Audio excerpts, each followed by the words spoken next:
sacerdoce. Alléluia. Ce matin, je veux parler d'un mystère qui s'est passé quelque part. Alléluia. Amen.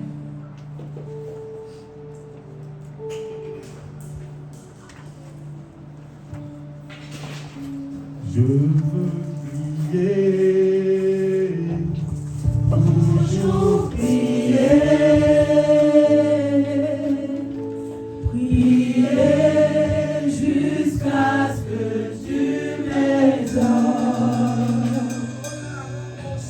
Je veux prier, toujours prier.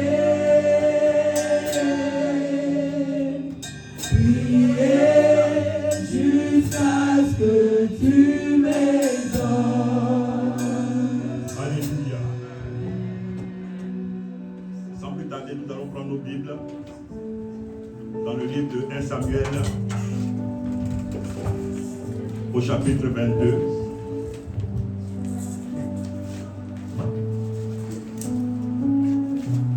Que Madame Camara va bien lire pour moi. Le livre de 1 Samuel chapitre 22, du verset 1 à 3. Amen. Amen. Est-ce que tout le monde peut se tenir debout devant la parole de Dieu avec respect et considération? 1 Samuel 22, verset 1. David partit de là et se sauva dans la caverne d'Adulam. Ses frères et toute la maison de son père l'apprirent et ils descendirent vers lui.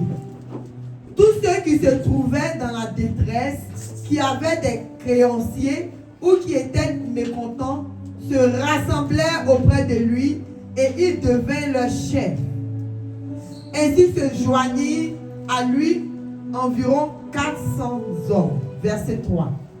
De là, David s'en alla à Mitzpé, dans le pays de Moab.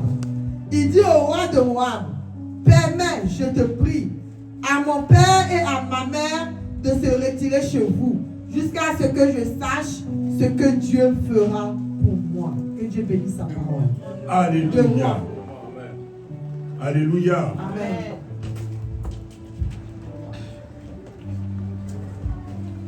On peut s'asseoir royalement. Alors moi, j'ai trouvé un thème à ce fameux test qui m'a vraiment fait du bien. Et je n'ai pas dormi depuis, je dirais, 2 semaines. Lorsqu'on m'a dit que je devais donner la parole, je n'ai pas dormi. Vous savez ce qui m'est arrivé? Mais le diable est vaincu. Parce qu'il y a eu Furoncle. Et Furoncle a fait que je n'ai pas dormi. Ça dit que je ne dormais pas avant pour la charge que j'ai d'annoncer la parole. Et Furoncle même est venu s'ajouter encore dessus. Et il n'était pas placé dans un bon point. Et il y avait cette douleur-là qui me fatiguait. Donc ça faisait 2 fois que je ne dormais pas. Et ma tête a commencé à chauffer. Je n'avais pas l'appétit, j'ai même jeûné même. J'ai dit, mais il faut que je donne la parole. Hein. J'ai jeûné pour cette parole-là. Amen. Alléluia. Amen. Et il y a quelque chose qui s'est passé dans la caverne d'Adulam. Dites avec moi, caverne d'Adulam. Amen. Ce passage-là, tous les jours, on le lit. Et on passe dessus. Mais finalement, je me suis arrêté sur ce passage-là parce que depuis longtemps, j'étais en train de lire la Bible. Je ne vous cache pas, je n'ai pas l'habitude de lire la Bible. Mais le jour où j'ai lu ça, là, quelque chose m'a captivé là. Amen. La caverne d'Adulam. Et ça poussé ma curiosité un peu plus loin. Je suis allé même faire des recherches, même jusqu'en hébreu. Alléluia. Parce que quand tu veux savoir quelque chose, mais va en profondeur. Amen. Quand tu veux avoir la conviction de quelque chose, mais tu vas passer par tous les moyens pour l'avoir. Yes. C'est comme une belle femme. Hein? Quand tu veux aller là, vous disiez là, qu'est-ce que tu fais? Mais tu mets tous tes moyens pour aller. En tout cas, moi, j'ai mis tous mes moyens pour aller chercher ma blanche là. Yes. Amen. Amen. Alléluia. La blanche. Il appelle ma blanche. Il luttait. Quand mon fils était encore bébé, on luttait ensemble. Il dit, et celle-là, c'est ma blanche. Il me dit, lui, c'est sa blanche. Il dit, ça, c'est ma blanche. Il dit, lui, c'est sa blanche. Donc, on luttait. Alléluia. Amen. On va aller dans la caverne d'Adoula. Yes. Je vais situer un peu. Et mon thème, je l'ai nommé le mystère de la caverne d'Adoula. C'est une caverne qui est vraiment mystérieuse. Et c'est ce mystère-là qu'on va découvrir ensemble. Alléluia. Amen. Je vais situer un peu le texte. Vous savez, on dit que l'Ancien Testament est l'ombre des choses à venir. Et j'ai cherché dans le dictionnaire. Je vous ai dit que j'ai cherché. L'ombre, qu'est-ce que ça veut dire? Absence de lumière. Mais j'y suis allé encore pour aller chercher et j'ai trouvé que l'ombre là, ça ne suffisait pas. L'Ancien Testament est l'ombre des choses à venir et j'ai trouvé un mot pour essayer de me conforter. Et j'ai trouvé le mot aperçu. Donc l'Ancien Testament est l'aperçu de ce qui va arriver. Amen. Alléluia. Est-ce qu'on me suit? Yes. Amen. Je vous donne un exemple. Quand le Seigneur a dit à Jonas, va à Ninive pour aller apporter ma parole là-bas. Qu'est-ce que Jonas a fait? Il a fui. Il est monté dans le bateau. Et qu'est-ce qui s'est passé dans le bateau? Ils l'ont jeté après dans la mer. Vous connaissez l'histoire. Et il y a un gros poisson, il a avalé. Il a fait combien de jours dans le ventre du poisson? 3 jours. Alléluia. Amen. Il a fait 3 jours dans le ventre du poisson. Yes. Mais comme l'Ancien Testament est l'ombre des choses à venir, Yes. mais c'était un message que Jonas était en train de nous donner. Et qu'est-ce que Jonas disait? Yes. Avance. Il a dit, un jour, Jésus partait prêcher quelque part. Et arrivé à cet endroit-là, les gens l'avaient déjà rejeté. Et les gens lui disaient, Jésus, Jésus, Jésus, faites donc un miracle, faites-nous des miracles.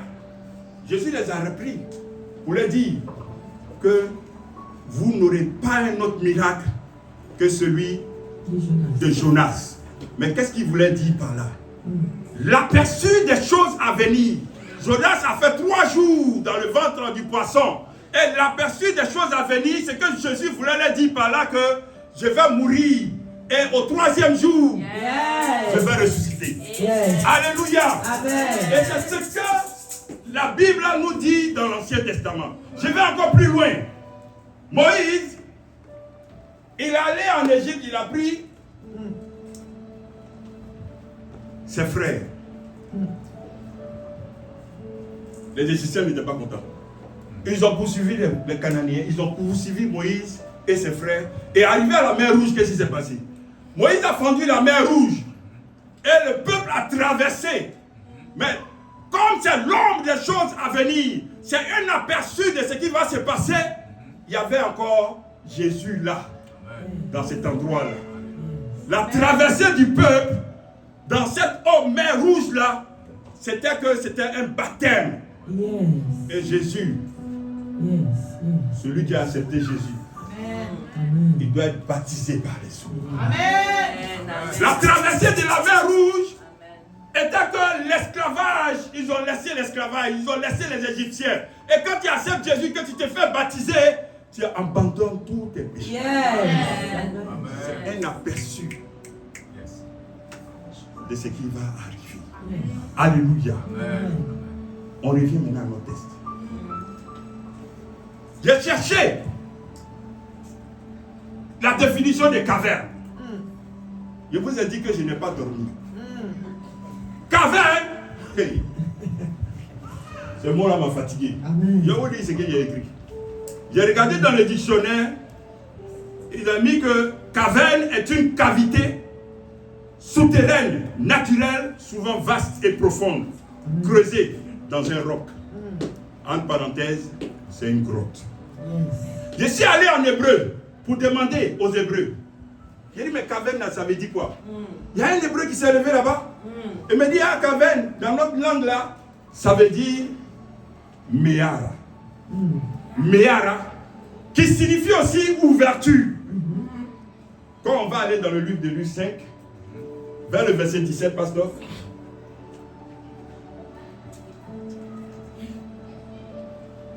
Meara qui veut dire ouverture. Dans le livre de Luc 5, verset 17 à 20, Jésus était dans une maison et il était en train de guérir des paralytiques. La Bible dit qu'à cette période-là, l'esprit, la puissance de Dieu était descendue ce jour-là sur Jésus-Christ de Nazareth. Et il y avait une foule qui était là entassée devant la porte. Arrivé à cet endroit-là, il y a des gens qui sont venus avec un malade. Ils l'ont mis dans Nat.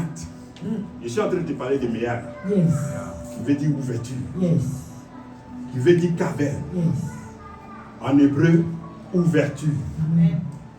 Alors, ses amis l'ont pris, le paralytique là. Ils ont cherché, il y avait la foule devant la rentrée. Ils ne pouvaient pas avoir accès à Jésus. Qu'est-ce qu'ils ont fait? Ils ont créé une ouverture. Ils sont descendus. La Bible dit que dans une des versions, on dit qu'ils ont créé une ouverture. Ils ont enlevé les tuiles. Donc le mot tuile là, il y a longtemps que ça existe. Ils ont créé une ouverture et de cette ouverture là, ils ont fait descendre le malade. Et Jésus a dit quoi? Ta foi t'a guéri. Meara, qui veut dire ouverture. Donc ils ont créé une ouverture sur le toit. J'ai cherché encore. Meara, caverne aussi qui veut dire un trou, une tombe. Meara veut dire une tombe. On peut le vérifier. Qui va lire pour moi Genèse 25 à partir du verset 9 à verset 10.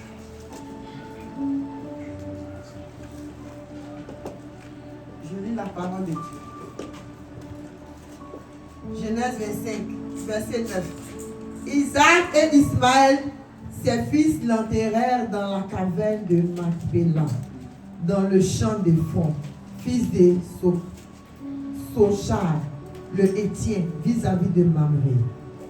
Elle dit quoi? Les deux, ils ont fait quoi? Ils ont enterré leur père. Ils ont enterré. Qui ils ont enterré? Leur père. Leur père. Leur père, c'était Abraham. Donc, ils l'ont enterré où? Dans la caverne. Meara. Un tout. Et ça veut dire aussi un tombeau. Alléluia. Amen. Tu peux prendre encore Genèse 23, verset 19. Genèse 23, verset 19. Après cela, Abraham enterra Sarah, sa femme, dans la caverne du champ de Macpéla. Alléluia. Amen. Il a enterré sa femme dans la caverne. Caverne encore ici est ressortie. Donc caverne veut dire quoi? Un tombeau. Alléluia. Est-ce qu'on me suit bien? Amen. Caverne veut dire tombeau. Quand je reviens à mon texte, je me suis posé la question ici de savoir comment David s'est retrouvé à cet endroit-là appelé caverne d'Adullam. Yes. Dis avec moi caverne d'Adullam. Mais comment David s'est retrouvé là, présentement, précisément, à cet endroit-là? Parce que la Bible dit, David partit de là. De là, c'est où? Amen. Non. De là, c'est ce que je vais vous expliquer. Amen. Et pour pouvoir mieux comprendre ce texte-là, vous allez remonter dans le livre de 1 Samuel 18, du verset 7 à 19, que certainement que vous allez lire. Mais je vais paraphraser un peu. Dans le livre de 1 Samuel 18, à partir du verset 7, quand je faisais mes recherches, pasteur, il y a une petite partie là qui m'a un peu fragilisé et j'ai failli pleurer même. C'est la première fois que je lis la Bible et puis je pleure comme ça. C'est la première fois. Je pleure moi sur le bazar. Même ici dans la voiture. C'est ça. Je suis dans la voiture. Quand je pense même, je pleure. Parce qu'il y a une petite parole qui m'a touché dans le 1 Samuel 18, surtout le verset 10. Alors, pourquoi David, la Bible dit qu'il est parti de là. Dans le livre de 1 Samuel 18, du verset 7 au verset 10, vous êtes convaincus avec moi que David, il y a des femmes qui ont commencé à chanter. David et Saül a tué 1000, David a tué 10 000. Et c'est à côté de sa fenêtre là que les femmes étaient en train de chanter. Et les femmes, vous aussi. Vous savez que le roi là, il est là. Il est en train de dormir. Et vous venez chanter à côté de sa fenêtre. Monsieur Iri même habitait à côté. Et les gens chantaient, monsieur Iri même entendu ça. Alléluia. Amen. Saül a tué 1000. David a tué 10 000. Et la partie que j'ai vue là qui m'a intrigué, qui m'a mélangé, c'est le verset 10. Verset 10. Le lendemain, le mauvais esprit de Dieu saisit Saül. Le quoi? Le mauvais esprit de Dieu saisit Saül. Ah! Je me suis posé la question. Aïe! Mais Dieu aussi. Donc lui, attends, il a un mauvais esprit. Ah! Ça là, il faut que je cherche encore. Le mauvais esprit de Dieu saisit Saül et maintenant la jalousie est devenue grandissante dans le cœur de Saül. Et maintenant, il va chercher à tuer David. Bien-aimé. Saül représente ici l'ennemi. Saül représente ici pour moi le diable. Mais si tu n'as pas une onction particulière sur ta vie, le diable ne peut rien faire avec toi. Si tu n'as pas une onction particulière, je dis toujours que j'ai entendu ça de la bouche d'une servante de Dieu. Elle dit, nous sommes les rescapés de la prison. Nous sommes les rescapés de la prison spirituelle. De la prison céleste, nous sommes les rescapés. Le mauvais esprit qui est allé dans le cœur de Saül a commencé à jalouser Samuel et a commencé à jalouser David. Alors il va manigancer des plans. Il va manigancer toutes sortes de plans pour pouvoir éliminer David. La Bible me dit, David partit de là. De là, c'est ce qu'on cherche. C'est la question que je me suis posée pendant 2 semaines. Jusqu'à ici arrivé dans la caverne d'Adullam. Mes frères, la caverne d'Adullam, selon la signification, c'est une grotte. C'est un sépulcre. C'est une tombe. Mais au-delà de là, la caverne d'Adullam, prenons Michée 1.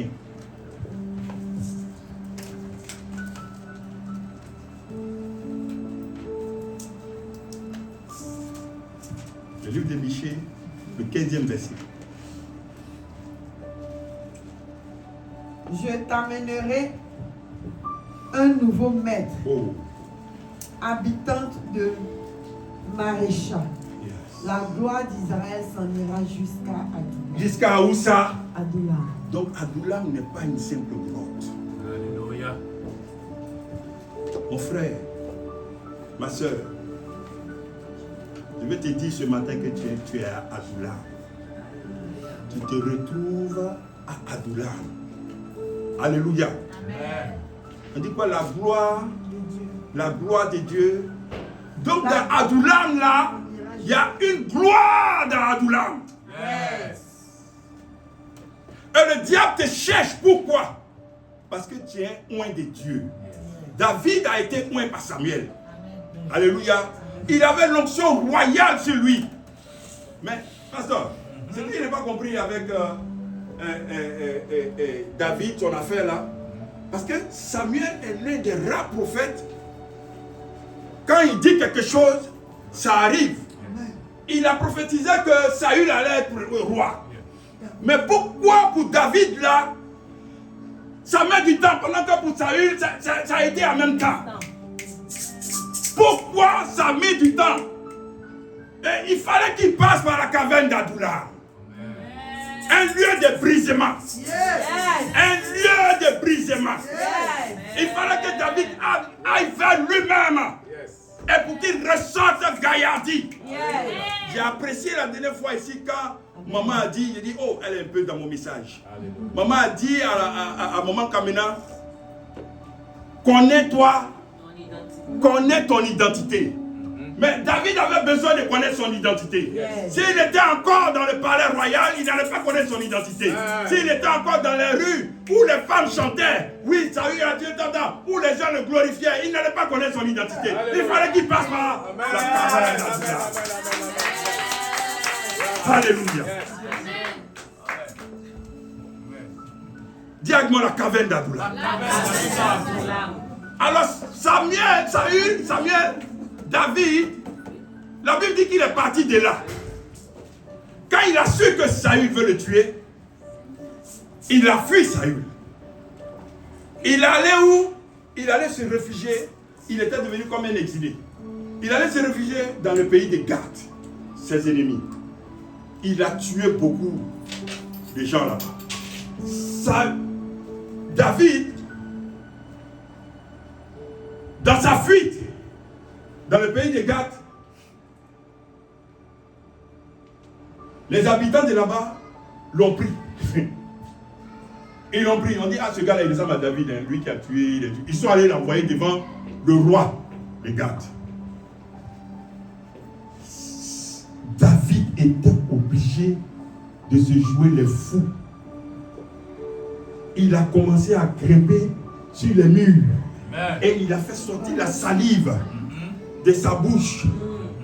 Et il a commencé à se jouer les fous. Et le roi de Gath a dit, mais celui-là, vous dites que c'est David là, celui dont les femmes là-bas ont chanté, celui dont la population a acclamé parce qu'il a tué Goliath. C'est de lui là que vous parlez, mais lui là, c'est pas David, c'est un fou lui là. Regardez quelqu'un qui bave, quelqu'un qui est un fou, qui grimpe sur les trucs. David étant obligé de se comporter de la sorte pour pouvoir sortir de ce pays-là.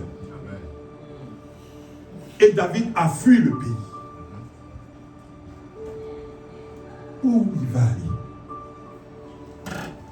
David était désespéré. Il est retourné dans son pays. Parce que s'il restait là-bas, que les gens découvrent, on découvre que c'était David qui était là, celui-là même qui nous a massacrés, celui qui a tué des gens, on allait automatiquement le tuer. Donc il s'est joué le fou pour pouvoir fuir le pays. Et David a fui le pays. Où va-t-il aller? Il est retourné dans son pays. Alléluia.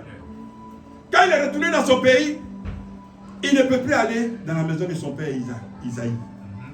Parce que là aussi, Isaïe, c'est le père de David. Mais qui est Jessé? Qui est Jessé? Il ne peut pas retourner dans la maison de son père. Il ne peut pas retourner chez Saül, évidemment. Mais il a sa femme là-bas. Donc il ne peut pas voir sa femme Milka, la fille de Saül. Il ne peut pas aller voir en cachette aussi son ami Jonathan, qui est le fils de Saül. Mais où il va aller? Alléluia. Où va-t-il aller? Où va-t-il aller? Et il a trouvé une cachette. David est allé se trouver une cachette. Et cette cachette s'appelle la caverne d'Adullam.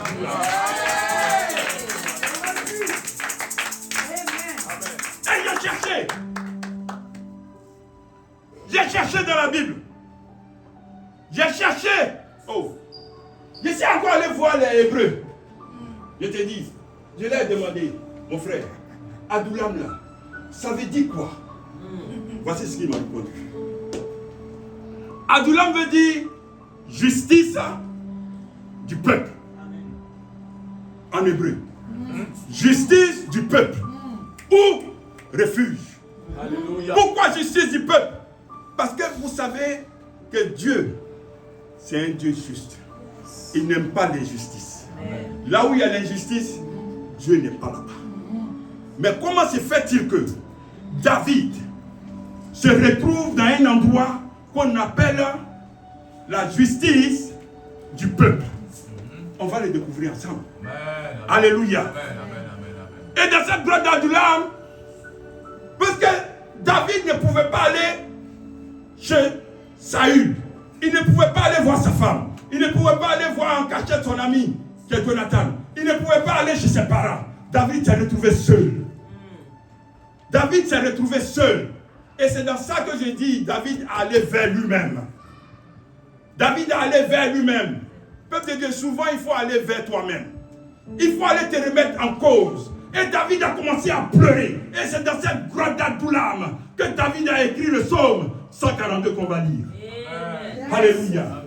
Amen. Alléluia. Amen. Le psaume 142.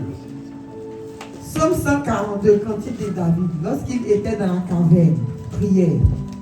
De ma voix, je crie à l'Éternel. De Amen. ma voix, j'implore l'Éternel.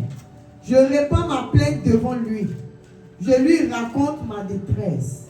Quand mon esprit est abattu au-dedans de moi, toi, tu connais mon sentier. Sur la route où je marche, ils m'ont tendu un piège. Jette les yeux à droite et regarde. Personne ne me reconnaît. Tout refuge est perdu pour moi. Nul ne prend souci de mon âme. Éternel, c'est à toi que je crie.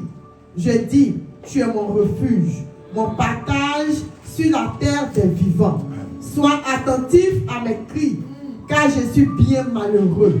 Délivre-moi de ceux qui me poursuivent, car ils sont plus forts que moi. Tire mon âme de sa prison, afin que je célèbre ton nom.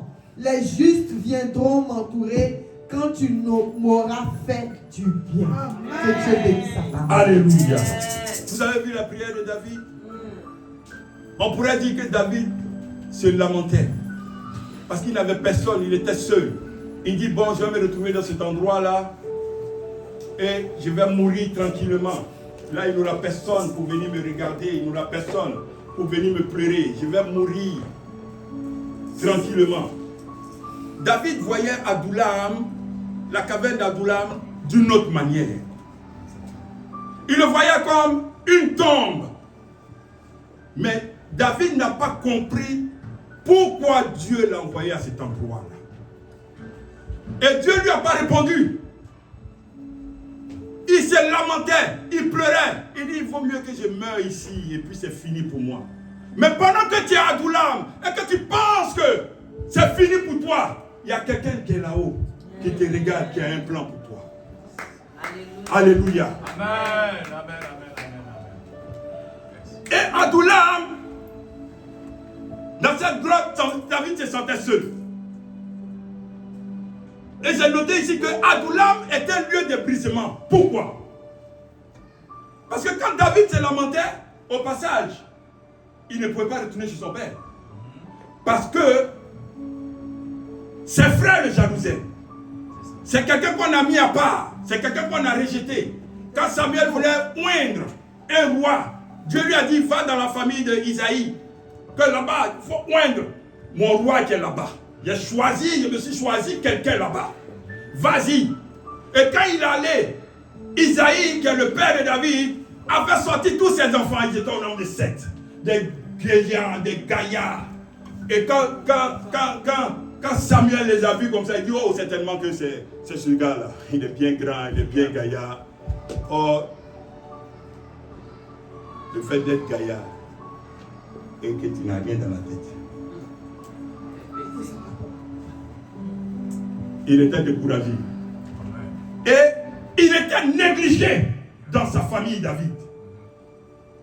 Et Samuel disait, mais Seigneur, mais tu tu m'as dit que le roi se serait trouvé ici. Mais qu'est-ce qui s'est donc passé? Il dit, demande au père s'il n'a pas encore un autre fils. Tellement on ne le calcule pas.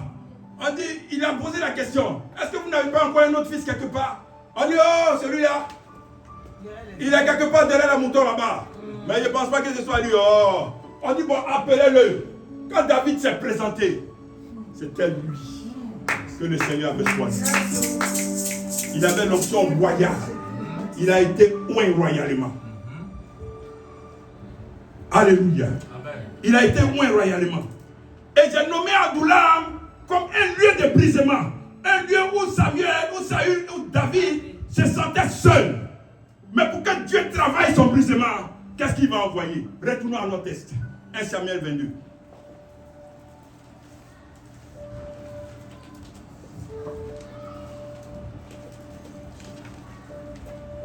Quelles sont les premières personnes qui sont arrivées quand David a fait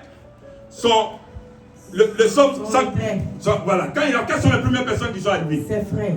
Ses frères et toute la maison de son père. Et toute la maison de son père. C'est bon. Vous voyez? Le brisement qu'il a eu, la prière qu'il a effectuée là-bas, Dieu voulait le briser quelque part. Dieu voulait le briser. Et pour le briser, Dieu a dit, bon attends, si réellement ta prière que tu as effectuée dans le psaume 142, si vraiment tu le penses, si vraiment cette prière-là est vraiment convaincante, si cette prière-là est bonne, je vais envoyer ceux qui t'ont rejeté là.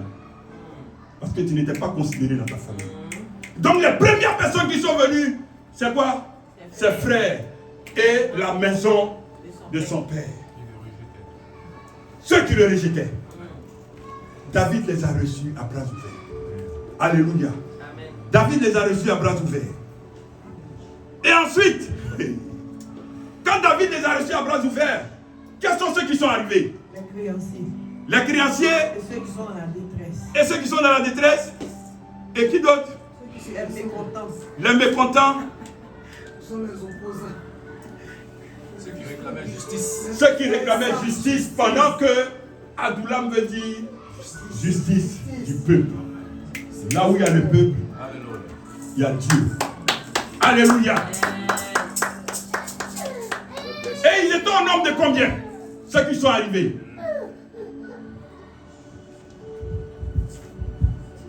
« 400 hommes. » Ils étaient au nombre de 400 hommes. Mais quand vous voyez le comportement de David et tous ceux qui venaient à lui, est-ce que ça ne vous rappelle pas quelque part Jésus-Christ de Nazareth? Ah yes. L'ombre des choses à venir. L'ombre des choses à venir. Amen. David. Jésus-Christ de Nazareth, il a dit quoi? Dans le livre de Matthieu 11 à 28, il a dit, il est venu pour eux. Il est venu pour les gens de mauvaise vie. Et tous ceux qui sont venus à la caverne d'Adullam, c'est les gens qui étaient endettés, c'est les gens qui étaient frustrés, c'est les gens qui étaient mécontents, c'est les gens qui étaient des voleurs. Alléluia, des blessés de guerre. Et ils sont venus à David, comme Jésus l'avait dit. Alléluia. Amen, amen, amen. Et la Bible dit qu'ils étaient environ 400 hommes. Mais, et les autres populations? Ceux qui chantaient David a tué, où ils sont? Parce que le peuple n'est pas seulement 400 personnes. Il y en a encore là-bas. Où sont-ils? Mais bien aimé, je suis allé chercher. Je suis allé encore chez les Hébreux. Arrivé là-bas, j'ai demandé à un Hébreu, 400 là, ça veut dire quoi? Alléluia. Le nombre 400, quand il a cherché, parce que pourquoi la Bible insiste? La Bible insiste, il dit environ 400. Mais pourquoi la Bible dit 400 et pourquoi pas 300? Et pourquoi pas 200? Et pourquoi pas les parents même de David et puis ses frères? Pourquoi la Bible spécifie 400? je suis allé chez les Hébreux. Parce que chez eux là, c'est un peu loin, je suis allé pour vous dire que je n'ai pas dormi. J'ai cherché. Amen. Même au travail, je dors. Mais dès que je me réveille comme ça, c'est Adoula. Quand je suis dans la voiture, caverne d'Adoula. Même quand je suis en train de manger, caverne d'Adoula. Yes. Et je suis allé chercher 400.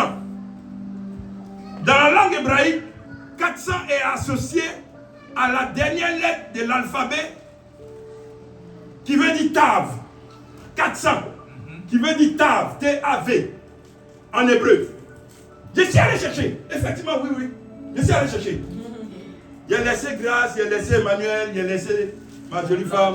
Je suis allé chez les Hébreux. Je suis allé chercher 400 là, qu'est-ce que ça veut dire? Et dans la lettre de l'alphabet hébraïque, 400 signifie Tav. Tav, qu'est-ce que ça veut dire? Les Hébreux m'ont fatigué. Et il a trouvé que Tav est une valeur numérique de 400 et symbolise l'achèvement, la conclusion des cycles, la fin. La caverne d'Adoula, tous ceux qui sont venus là, c'était la fin des cycles. Alléluia! C'était la fin des cycles. Et c'est ce que Tav veut dire. Où je suis allé chez les Hébreux, il est gentil. Et il m'a même dit que Aleph, qui veut dire au commencement, Aleph, c'est le premier chiffre hébraïque. Le R, ça veut dire Aleph. A-L-E-P-H. Qui veut dire commencement. Et 400, qui veut dire la fin. Donc le commencement et la fin. Alléluia. Le commencement et la fin.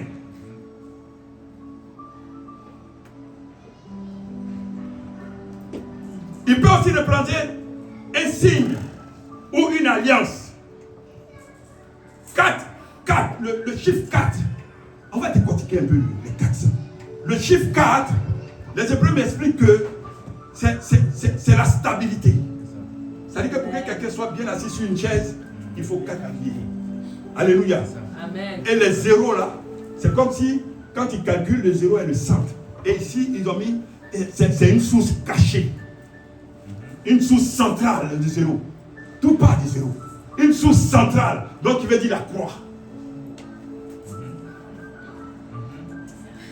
Adoulam, la croix, la mort, la résurrection. Alléluia. Il peut aussi représenter une alliance. Une alliance. Le nombre 400 est lié à l'alliance que Dieu a tissée avec Abraham.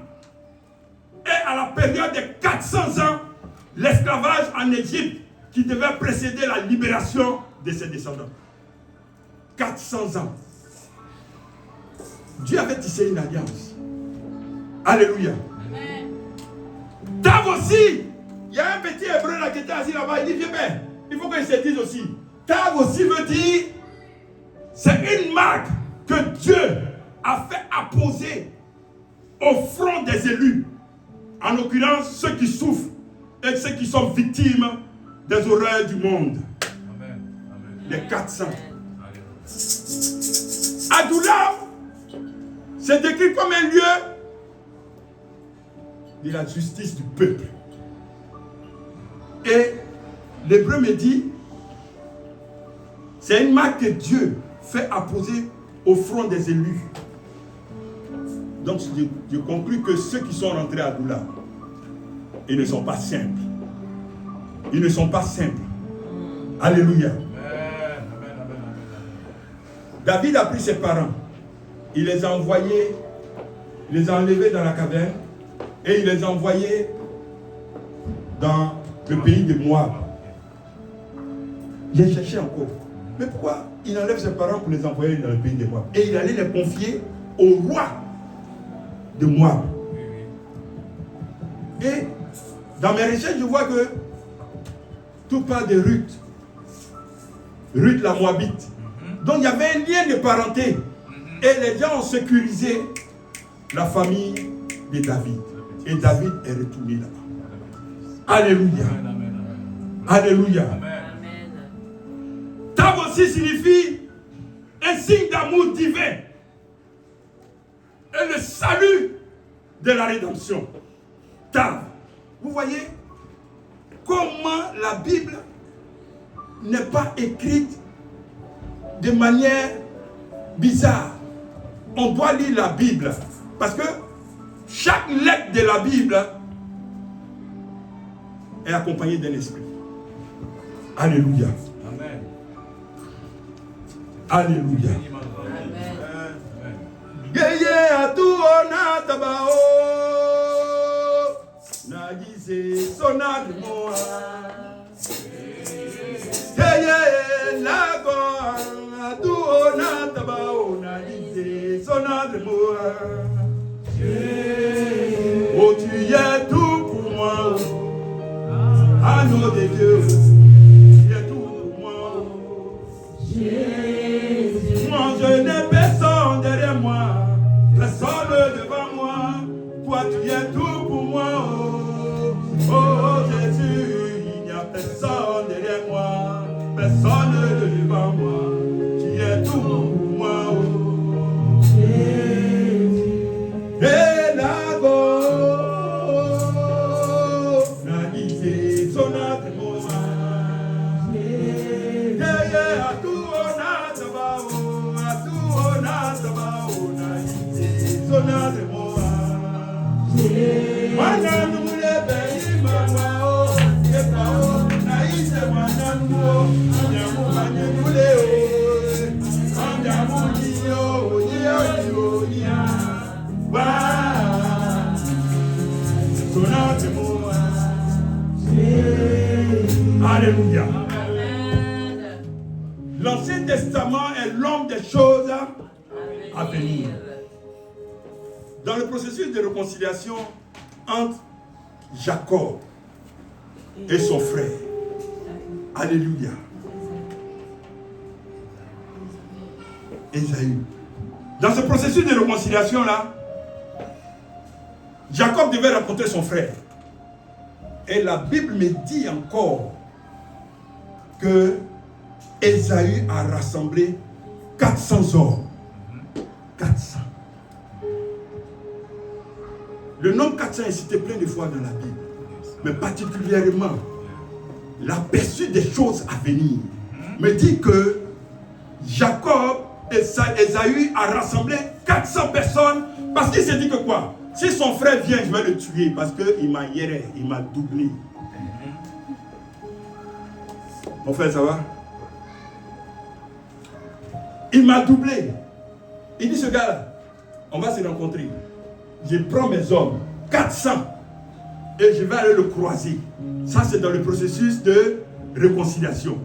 Mais arrivé à cet endroit-là, Jacob, qu'est-ce qu'il a fait?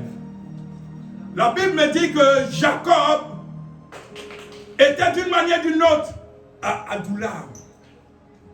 Jacob a fait une prière. Et il a rencontré quelqu'un dans cette prière. Et il a combattu avec cette personne-là. Jacob était dans la caverne d'Adullam à cet endroit-là.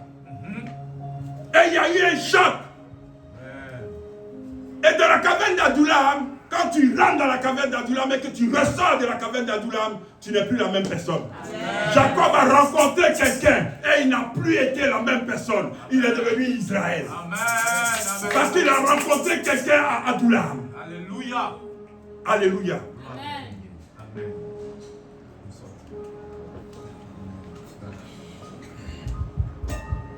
Et quand il a croisé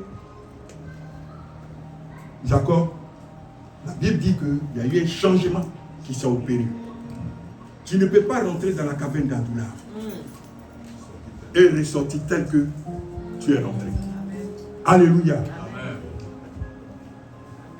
Pour dire qu'en réalité, Adullam, c'est la fin de tes problèmes. Église, il faut que je te dise la vérité. Tu es un Adullam. Église, tu es Adullam. Il est arrivé un temps où la planète entière était à Adullam. Un lieu de brisement. Un lieu de brisement des orgueilleux. Il est arrivé un temps où Dieu, le Seigneur, a plongé toute la planète Terre dans la caverne d'Adullam. Je vais vous expliquer comment. Chacun était chez lui à la maison. C'est comme si tu étais dans la caverne d'Adullam. Un lieu de brisement. Toi qui étais orgueilleux, ce jour-là, si tu sors la Covid, tu vas prendre.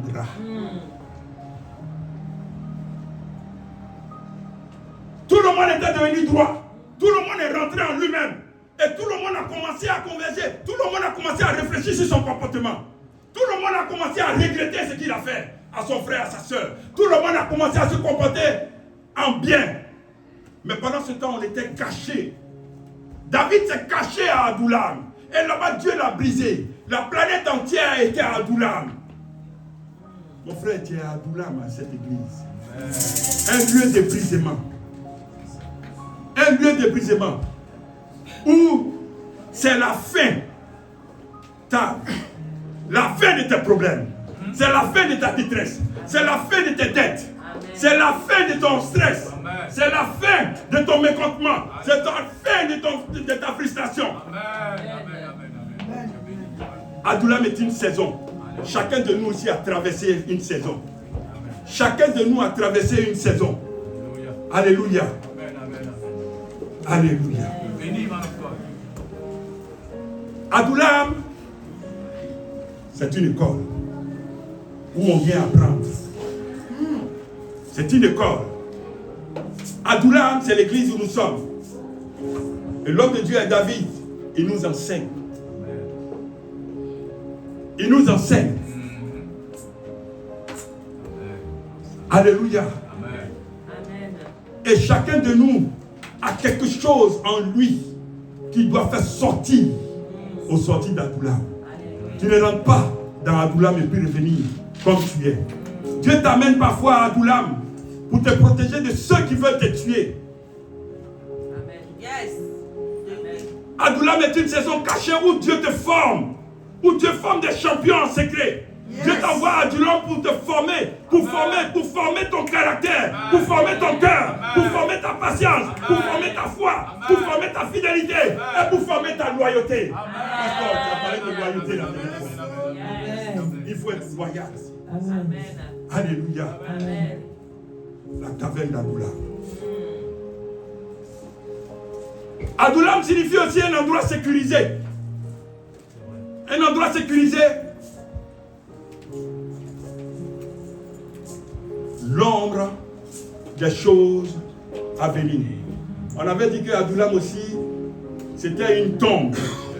Mais quand je parcours la Bible, je n'ai pas vu une tombe qui était sécurisée. Est-ce que vous voyez où je vais en venir? Je n'ai pas vu une tombe qui était sécurisée. Seule la tombe de Jésus-Christ de Nazareth. Il était sécurisé. Il était sécurisé. Il était sécurisé parce qu'il fallait que Dieu laisse le temps à Jésus de descendre dans les profondeurs de la mort pour aller vaincre la mort et ressortir victorieux. Il ne reste pas à Adullam et devenir comme c'était. Alléluia. Alléluia. Un aperçu des choses à venir. David est en train de nous dire, dans cet endroit sécurisé là, par des soldats, que lorsque tu es en danger, il y a un endroit où tu peux te cacher. Il y a un endroit où tu es sécurisé et c'est gardé. Lorsque tu es poursuivi, lorsque tu es endetté, lorsque tu as des créanciers qui te poursuivent, lorsque il y a les sorciers de ta famille qui te poursuivent, il y a un endroit où tu es gardé pour te sécuriser. C'est en Jésus. Alléluia. David est en train de nous dire que c'est en Jésus qu'on a la protection. La Bible dit que dans notre texte, David partit de là et se sauva. Et non pas dit David est parti simplement. On pouvait dire que David est parti pour mourir. On pouvait dire que David est parti pour se chercher. Mais la Bible dit qu'il est parti de là et il se sauva. C'est en Jésus qu'on a la vie sauve. Alléluia. Vous savez, Adoulam, je suis en train de finir. C'est un lieu de rassemblement. Comme à l'église où nous sommes. Nous nous rassemblons. Alléluia. Parce qu'il y a un potentiel en chacun de nous. Il y a un potentiel qui doit sortir de toi. Il y a un potentiel qui doit sortir d'ici. Et ce potentiel-là, il est en chacun de nous. Et dehors, Saül nous cherche. Il nous cherche. Pourquoi? Parce qu'il y a quelque chose que Dieu a déposé en vous. Et il ne veut pas que ça clore. Alléluia. Si je vous posais la question de savoir, Miles Monroe avait dit dans un de ses livres, quel est l'endroit le plus riche au monde? Quel est l'endroit le plus riche au monde? C'est le cimetière. Alléluia. Parce qu'au cimetière, il y a un livre qui devait être écrit. Et le livre n'a pas pu sortir parce que la personne est décédée.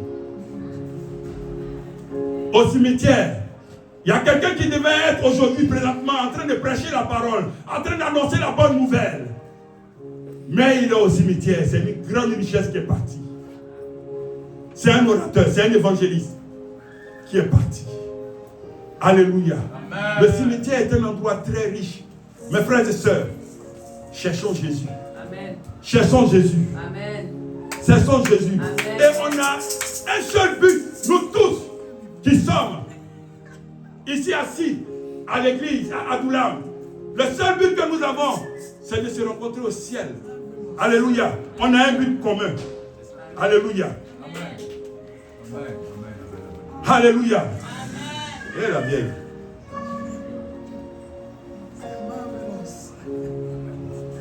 Et c'est à l'église que ton don peut se manifester. Ce n'est pas quelque part d'autre. C'est à l'église que ton don peut se manifester. Et pour que ça se manifeste, je te conseille, fais un tour dans la grotte d'Adoula. Un lieu d'épuisement. Il ne faut pas qu'on dise, lui là, pourquoi il me salue d'une manière, il se prend pour qui? Hey, le cimetière est l'endroit le plus riche. Il faut briser ton orgueil. Amen. Viens à l'église. Amen. Écoute les enseignements. Amen. Écoute les enseignements. Amen. Pratique-les. Amen. David et ses 400 hommes à Adoulam, quand ils sont sortis, ils n'étaient plus les mêmes. La Bible dit que dans le mouvement, la Bible dit que je peux aller, je peux pousser, pasteur. Tu pousses, je peux pousser. Alléluia. Le pasteur m'a dit de pousser. Les 400 hommes qui sont rentrés à Adoulam, ils ne sont pas sortis comme ils sont venus. Vous savez, quand Jésus est sorti de la tombe, c'est ce Jésus-là, il ne pouvait plus marcher pour aller guérir les gens. Il ne pouvait pas partir voyager de ville en ville. Mais c'est Jésus-là, quand il est sorti d'Adoulam, quand il est sorti de la tombe, la Bible dit que tu es chez toi, tu l'invoques et il apparaît. Quand il entre à Adoulam, tu ne ressens plus la même personne. Quand il entre à Adoulam, tu ne reviens plus la même personne. Ça me donne l'image d'un papillon. Est-ce que vous savez comment le papillon, c'est une chenille. Il commence chenille, il rentre dans le sous-sol, il rentre de la tombe, il se transforme comme à Adoulam. Et quand il sort, il devient papillon. Et quand il devient papillon, il peut aller voyager, il peut aller partout. Donc quand il rentre à Adoulam, il ne ressent plus comme la même personne. Alléluia. Les 400 personnes, ceux qui étaient de mauvaise vie. Parce que la Bible dit que c'est eux qui sont... David était le chef. Yes. David était le chef. Yes. David les a formés. Yes. Alléluia. Yes. David les a formés. Et les 400 personnes, quand ils sont sortis, dans les 400 personnes, ceux qui se sont retrouvés, vous allez voir des soldats qui sont sortis. La Bible les a appelés quand ils sont rentrés dans la personne d'Adoulam. Quand ils sont sortis, La Bible dit qu'on les appelait les vaillants hommes de David. On les appelait les vaillants hommes de David. Et quand ils sont sortis, alléluia, alléluia. Quand ils sont sortis, le premier soldat, qui était l'un des meilleurs de David, la Bible dit que...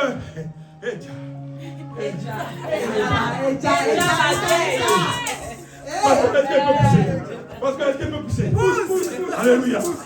La Bible dit que ce soldat-là, à lui seul, quand il lance sa lance, ça tue 800 personnes.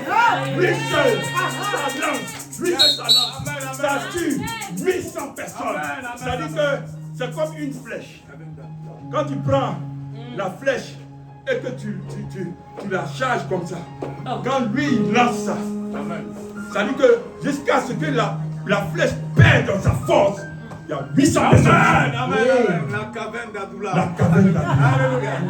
Les 400 personnes, parmi eux, il y a encore un autre soldat. La Bible dit que quoi? Lui, David, pour tester ses hommes, il dit, vous voyez le camp des Philistins qui sont là-bas, là? Il y a un puits là-bas. Je vais boire l'eau de ce puits-là. En temps, c'est un camp qui est rempli de Philistins. Amen. Ils étaient 3. Il y a celui, les vaillants, et ils sont sortis d'Adoula. Les 3, il y a un, lui, ça lance là. Ça, 800 personnes. Il y a un autre, lui, la Bible dit que. Plus rapide qu'une gazelle au sommet de la. Oh, il va passer. merci.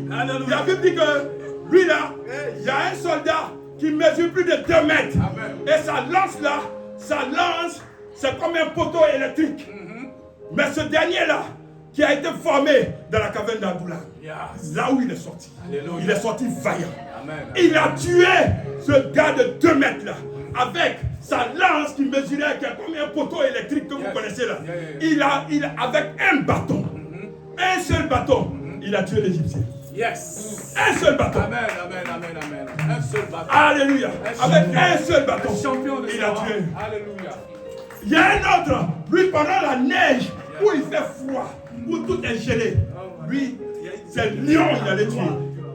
Lion. Amen. Alléluia. La gloire de Dieu.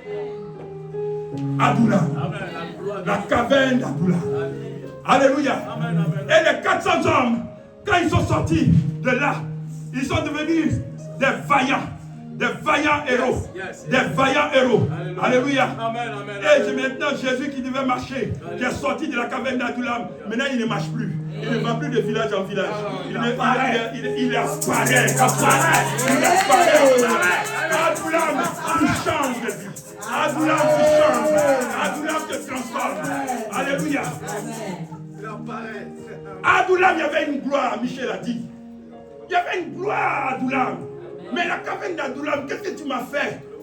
Qu'est-ce que tu m'as fait? Qu'est-ce qui était à l'intérieur? C'est la gloire de Dieu. Alléluia.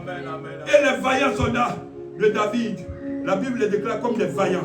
Vous pouvez les retrouver dans 2 Samuel 23, du verset 8 à 32 que vous allez lire prochainement. Alléluia. Que vous allez lire. Si vous voulez, on peut le lire maintenant. Mais je suis... 2 Samuel. Ils vont lire chez eux, homme de Dieu. Oui, ils vont lire chez eux. 2 Samuel 23 et 2 Samuel 23, verset 8 à 32. Et la Bible dit que ils ne se sont pas arrêtés là. Alléluia. Ils ne se sont pas arrêtés là. Les gens ont appris que David était encore dans la caverne d'Adoula. Saül a appris ça. Qu'est-ce qu'il a fait? Parce qu'avant que David ne répare, quand il allait déposer ses parents, il est passé chez les sacrificateurs pour aller prendre la bénédiction. Vous voyez, David n'a pas laissé la main de Dieu. Amen. Il allait prendre la bénédiction chez comment il s'appelle? Comment il s'appelle là? Non, pas Achitophel. Le papa de Abiathar. Le papa de Abiathar. Saül est passé là-bas. Et quand le papa de Abiathar l'a vu, il a dit, mais pourquoi tu es seul? Il dit, non, je n'ai pas. Est-ce que tu n'as pas une âme ici? Le papa d'Abiathar a dit, j'ai l'épée de Goliath que tu as tué là. Son épée est là. Il dit, donne-moi ça, j'ai besoin de ça. David, ce n'est pas l'épée de Goliath.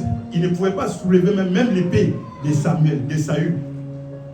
Mais bizarrement, quand il est sorti d'Adoulam, il allait, quand on lui a dit que c'est la seule épée qui est là, il allait d'un bond, il a pris l'épée. Et il est parti. Et quelque chose s'est passé. Quelque chose s'est passé à Adoulam. David, dis-nous la vérité. Qu'est-ce que tu as vu là-bas? Alléluia. Et ils étaient grandissants. Et les autres peuples avaient peur. Ils avaient peur maintenant. Et chacun maintenant venait maintenant croiser David pour faire allégeance à David. Quand tu es à Adoulam, on te conduit vers la royauté. Et ce qui m'a marqué, dans 1 Chronique 12, du verset 8 au verset 18, jusqu'à verset 22, la Bible dit qu'il y a un soldat qui a quitté un général des armées, et c'est des gens qui étaient bien formés. Il a quitté chez les Gath. Et il est arrivé, et il a fait allégeance à David. Amen. David dit, qu'est-ce qui prouve que vous n'allez pas me trahir et me livrer à Saül? La Bible dit dans ce verset-là, pasteur, que l'Esprit de Dieu s'est saisi de ce général-là. Quand Dieu, par son serviteur, te donne une tâche à accomplir, il ne faut pas chercher à détourner cette tâche-là. Parce que quand l'homme de Dieu te dit, fais ça, il faut prendre cette tâche-là. Mais ce n'est pas toi qui vas le faire. Sors d'Adoulam. Il y a une transformation. Alléluia. La Bible dit que ce soldat-là, Dieu s'est saisi de lui. L'Esprit de Dieu s'est saisi de lui. Amen. Et il a plié chez nous et il a dit, David, je ne peux pas te trahir. Amen. Parce que quand l'homme de Dieu te dit de faire une tâche, ce n'est pas ta propre intelligence qui va le faire. Yes. Mais c'est Dieu. Amen. C'est Dieu qui va te donner l'intelligence. C'est Dieu qui va te donner l'option pour le faire. C'est Dieu qui va te donner les moyens pour le faire. Alléluia. Alléluia. La caverne d'Adoulam. Et dans ce même passage-là, la Bible dit que l'armée de David était comme l'armée de Dieu. Yes. Amen, amen, amen, amen. Vous voyez, la Bible décrit l'armée de David comme l'armée de Dieu. Amen, amen. Les choses de l'Ancien Testament sont l'ombre des choses à venir. Jésus-Christ est le Dieu par excellence. Alléluia. Jésus-Christ est le Dieu par excellence. Il est l'Éternel des armées. Amen. Et on nous dit que l'armée de David était grandissante, semblable à l'armée de Dieu. David n'est pas n'importe qui. Et d'où il est sorti? La caverne d'Adoulam. C'était ce que j'avais à vous dire ce matin. Alléluia. Que toute la gloire nous vienne de Dieu.